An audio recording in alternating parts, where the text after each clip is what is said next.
പെൻഗ്വിനുകളും പക്ഷികളിലെ ഒരു വർഗമാണ്. വായുവിലൂടെയല്ല, മറിച്ച് കടലിലൂടെ സഞ്ചരിക്കാനാണ് ഇവ ചിറകുകൾ ഉപയോഗിക്കുന്നത്. മനുഷ്യനും ഇവക്കുമിടയിൽ ഒരു നീന്തൽ മത്സരം നടത്തിയാൽ ഇതിലും നാം പരാജയപ്പെടും.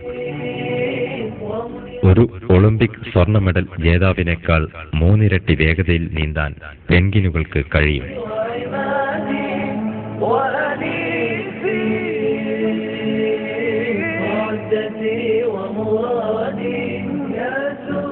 നീന്തുമ്പോൾ വളരെ കുറച്ച് ഊർജം മാത്രമേ ഇവക്ക് നഷ്ടപ്പെടുന്നുള്ളൂ. കഠിനമായ പ്രവൃത്തികൾ നിർവഹിക്കുന്നതിനനുയോജ്യമായ രീതിയിലാണ് ഇവയുടെ ശരീരം രൂപകൽപ്പന ചെയ്യപ്പെട്ടിട്ടുള്ളത്. ഒരു സ്പീഡ് ബോട്ട് കണക്കെ ഇവ വെള്ളത്തിലൂടെ ചലിക്കുന്നു. ഭൂമിയിൽ വസിക്കുന്ന ഏറ്റവും വേഗതയേറിയ നീന്തൽകാരികളിൽ ഒന്നാണിവ.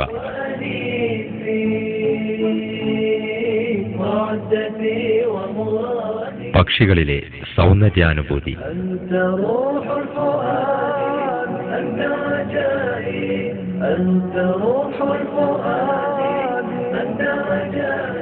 ചിറകുകൾ ഉപയോഗിച്ചുള്ള പറക്കൽ വിദ്യകൾക്ക് പുറമെ മറ്റ് ചില സവിശേഷതകൾ കൂടി പക്ഷികൾക്കുണ്ട്.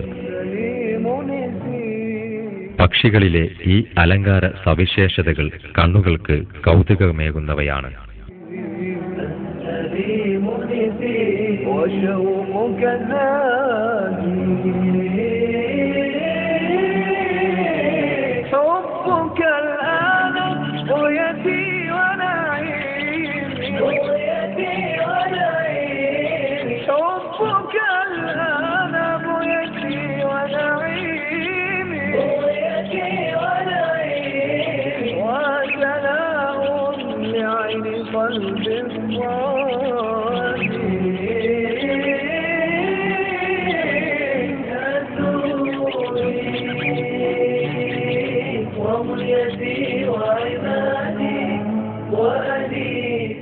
മനോഹരമായ ഈ വർണ്ണങ്ങളും ഡിസൈനുകളും ഉപയോഗിച്ചാണ് ആൺകിളികൾ പെൺകിളികളെ ആകർഷിക്കുന്നത്.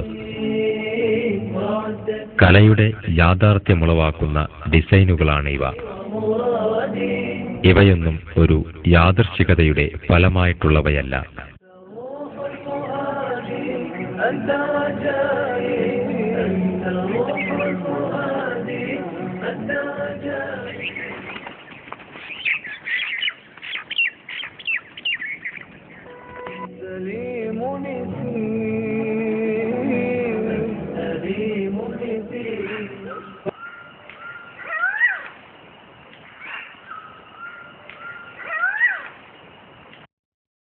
ഇത്തരത്തിലുള്ള ഡിസൈൻ ആവിർഭവിക്കാൻ ഓരോ തൂവലിനും അതിൻ്റെതായ വർണ്ണവും ഡിസൈനും ആവശ്യമാണ്.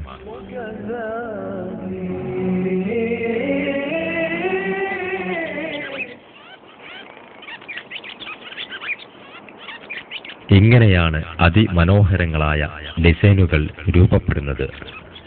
ഇത്തരത്തിലുള്ള ഡിസൈനുകൾ രൂപപ്പെടാനുള്ള കോഡുകൾ ഈ പക്ഷികളുടെ കോശങ്ങളിൽ പ്രോഗ്രാം ചെയ്തു വച്ചിട്ടുണ്ട്. ഏത് വർണ്ണമാണ് ആരംഭത്തിലെന്നും വർണ്ണങ്ങളുടെ ഏത് ചായമുപയോഗിച്ചാണ് തുടങ്ങേണ്ടതെന്ന് ഓരോ ജീനുകളിലും രഹസ്യമാക്കി വെച്ചിട്ടുണ്ട്. പകിട്ടേറിയ ഈ ഡിസൈനുകളിൽ യാദൃശ്ചികതയ്ക്ക് യാതൊരു സ്ഥാനവുമില്ല. മയിലിന്റെ അത്ഭുതമുളവാക്കുന്ന ഡിസൈനുകൾ വരക്കാൻ ആകസ്മികതയ്ക്കൊരിക്കലും കഴിയില്ല. മയിലിന്റെ അതിമനോഹരമായ വർണ്ണങ്ങൾ ആകസ്മികതയുടെ ഫലമായാണ് ജീവിവർഗം ഉടലെടുത്തതെന്ന ഡാർവിന്റെ സിദ്ധാന്തത്തിന് ഒരു വിലങ്ങ് തടിയാണ്. അസാഗ്രെ എന്ന തന്റെ സുഹൃത്തിനുള്ള ഒരു കത്തിൽ ഡാർവിൻ ഇത് സമ്മതിക്കുന്നുണ്ട്. മയിലിന്റെ വാൽഭാഗം സൂക്ഷ്മമായി നിരീക്ഷിക്കുന്നത് എന്റെ വാദങ്ങൾക്ക് തളർച്ചയുണ്ടാക്കുന്നു. വസ്തുതയെന്തെന്നാൽ മുൻവിധികളില്ലാതെ മയിൽപീലിയും മറ്റുമെല്ലാം സൂക്ഷ്മ പരിശോധനയ്ക്ക് വിധേയമാക്കിയാൽ അവയെല്ലാം കുറ്റമറ്റ ഒരു രൂപകൽപ്പനയുടെ ഫലമായിട്ടുണ്ടായവയാണെന്ന് മനസ്സിലാക്കാം. ബുദ്ധിയുള്ള മനുഷ്യർ മനസ്സിലാക്കേണ്ട പ്രാധാന്യമർഹിക്കുന്ന ധാരാളം സന്ദേശങ്ങൾ ഇവയിലെല്ലാമുണ്ട്. അഗാധജ്ഞാനിയും പ്രതാപിയുമായ അല്ലാഹുവാണ് ഈ ജീവിവർഗങ്ങളെയെല്ലാം സൃഷ്ടിച്ചത്. ഓരോ ജീവിയും സൃഷ്ടിപ്പിലെ അവന്റെ കലാവിരുദിനുള്ള ഉദാഹരണങ്ങളാണെന്ന് നമ്മെ വെളിപ്പെടുത്തുന്നത്.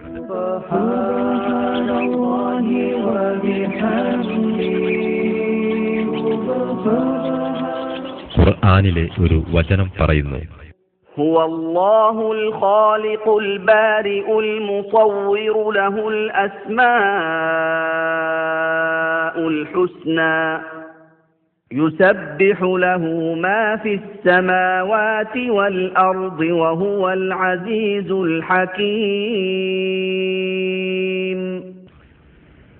സൃഷ്ടാവും നിർമ്മാതാവും രൂപം നൽകുന്നവനുമായ അല്ലാഹുവത്രേ അവൻ. അവന് ഏറ്റവും ഉത്തമമായ നാമങ്ങളുണ്ട്. ആകാശങ്ങളിലും ഭൂമിയിലുമുള്ളവ അവന്റെ മഹത്വത്തെ പ്രകീർത്തിക്കുന്നു. അവനത്രേ പ്രതാപിയും യുക്തിമാനും. തെറ്റിദ്ധരിപ്പിക്കുന്ന പരിണാമവാദം.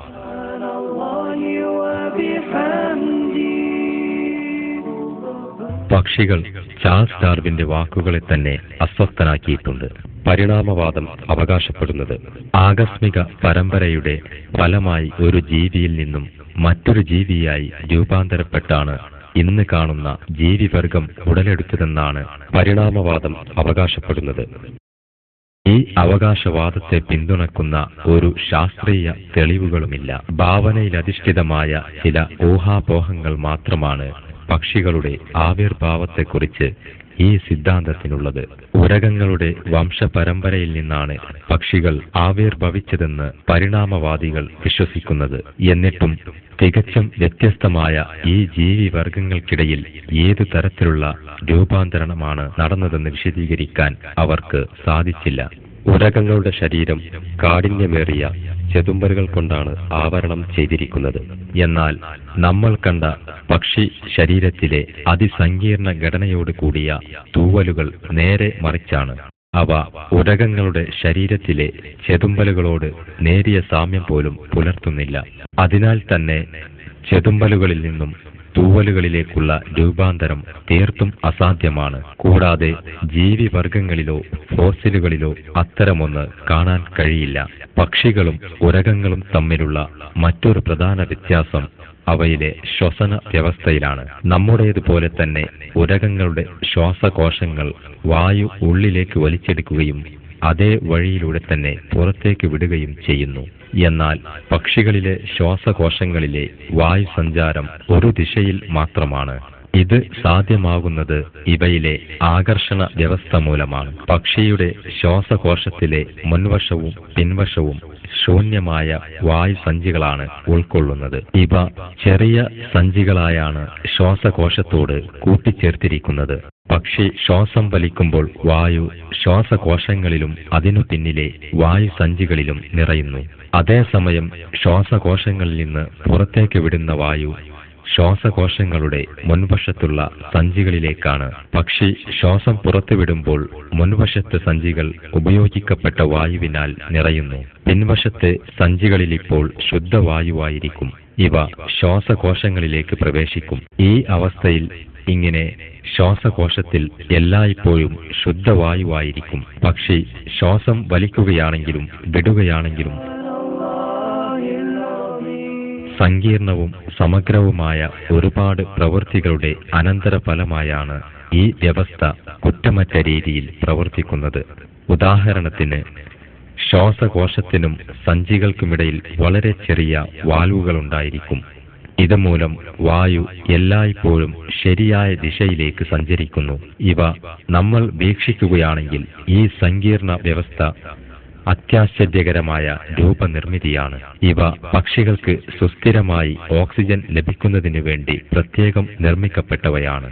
ഇവയിലുള്ള രൂപകൽപ്പന പരിണാമ സിദ്ധാന്തത്തെ തകർക്കാൻ ധാരാളമാണ്. ഈ സിദ്ധാന്തം അവകാശപ്പെടുന്നത് പോലെ പക്ഷികളുടെ ശ്വാസകോശങ്ങൾ വിവിധ ഘട്ടങ്ങളുടെ പരിണാമ ഫലമായാണ് രൂപപ്പെട്ടത് എന്ന് പറയുന്നത് തീർത്തും അസാധ്യമായ കാര്യമാണ്. കാരണം വായുസഞ്ചികൾ, കുഴലുകൾ, വാൽവുകൾ എന്നിവ പൂർണ്ണമായും രൂപപ്പെട്ടാൽ മാത്രമേ ജന്തുക്കൾക്ക് ശ്വസിക്കാൻ സാധിക്കൂ. ഇത് വ്യക്തമാക്കുന്നത് പക്ഷികളുടെ സവിശേഷമായ ശ്വസന വ്യവസ്ഥ അവയിലുള്ള എല്ലാ ഘടനയോടും കൂടി പൊടുന്നനെ രൂപപ്പെട്ടു എന്നാണ്. മറ്റൊരു വാചകത്തിൽ അവ സൃഷ്ടിക്കപ്പെട്ടതാണ്. പക്ഷികളിലെ അതിസങ്കീർണമായ തൂവലുകൾ, ചിറകുകൾ, ശ്വാസകോശങ്ങൾ എന്നിവയുടെ ആവിർഭാവത്തെക്കുറിച്ചും വിവരിക്കാൻ പരിണാമവാദികൾക്ക് സാധിച്ചിട്ടില്ല. മറിച്ച് ചില ഫോസിലുകളെ അടിസ്ഥാനപ്പെടുത്തി സാങ്കല്പികമായ കഥകൾ മെനയാനാണ് അവർ ശ്രമിക്കുന്നത്. ഇതിനുവേണ്ടി അവർ അവലംബിക്കുന്ന ഫോസിൽ 150 ദശലക്ഷം വർഷങ്ങൾക്ക് മുമ്പ് ജീവിച്ച ആർക്കിയോപെട്രിക്സ് എന്ന പക്ഷിവർഗത്തിൻ്റെതാണ്. ഡാർവിൻ തന്റെ പുസ്തകം പ്രസിദ്ധീകരിക്കുന്നതിന് തൊട്ടുമുമ്പാണ് ഈ പക്ഷിയെ കണ്ടെത്തിയത്. പരിണാമവാദികളും ഫോസിൽ വിദഗ്ധരും അവകാശപ്പെടുന്നത് ഈ ജീവികൾക്ക് പക്ഷികളുടെയും ഉരഗങ്ങളുടെയും സവിശേഷതകൾ ഉണ്ടെന്നാണ്.